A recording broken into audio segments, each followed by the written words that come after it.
الحمد لله رب العالمين والعاقبة للمتقين والصلاة والسلام على سيد الأشرف الأنبياء والمرسلين أما بعد فأعوذ بالله من الشيطان الرجيم بسم الله الرحمن الرحيم ما كان محمد أبا أحد من رجالكم ولكن رسول الله وخاتم النبيين آمنت بالله صدق الله مولانا العظيم وبلغنا على رسوله النبي الكريم الأمين ونحن على ذلك لمن الشاهدين والشاكرين والحمد لله رب العالمین۔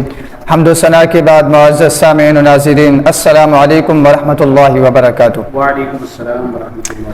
آج کا موضوع جس موضوع پر لب کشائی کر رہا ہوں وہ ہے ختم نبوت۔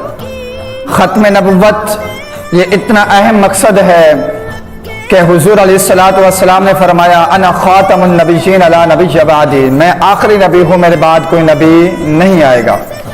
آج یہ سپریم کورٹ فیصلہ دیا ہے کہ احمدی اور قادیانی ان کو کہنے کا حق دیا جائے، تو ہم ان سے سوال کرنا چاہتے ہیں اور ان سے پوچھنا چاہتے ہیں کہ کس قانون کے تحت، کس آرٹیکل کے تحت ان کو احمدی کہنے کا حق ہے، اور قادیانی کس آئین کے تحت اقلیت قرار، وہ اپنے آپ کو جب اقلیت نہیں کہتے، جب اپنے آپ کو وہ کافر نہیں سمجھتے، تو اقلیت کا کردار کس بات پر؟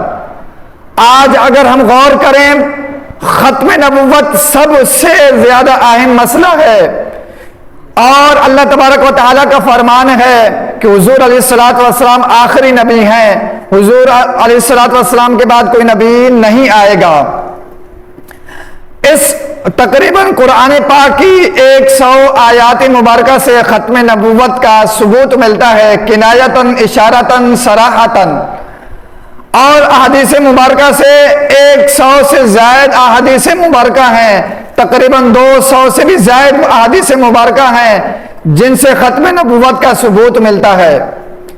آج یہ دنیا، یہ جو اسلام کے دشمن ہیں، وہ یہ کہہ رہا تھا کہ جس لشکر کا دفاع ابوبکر صدیق رضی اللہ تعالیٰ عنہ نے کیا، اپنے صحابہ کرام کو ان کا دفاع کرنے کے لیے بھیجا، صحابہ کرام کو اس کے لیے جو بدری ہو یا کوئی غیر بدری ہو وہ بھی جنگ یمامہ میں شامل ہو۔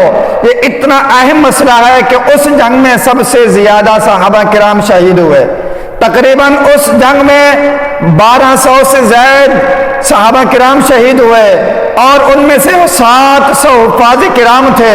کیا ابوبکر صدیق رضی اللہ تعالیٰ عنہ کو پتہ نہیں تھا کہ یہ جانیں کتنا قیمتی ہیں؟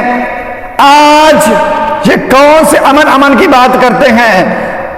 اور ہر دور میں دیکھا جائے کسی بھی قانون کے تحت کہ کسی شاعر اسلام کو چرانا جرم ہے، آرٹیکل کے مطابق بھی اور قانون کے مطابق بھی، لیکن یہ واحد ملک ہے پاکستان جس میں شاعر اسلام کو چرایا جا رہا ہے اور قادیانیت کو نوازا جا رہا ہے۔ کیوں؟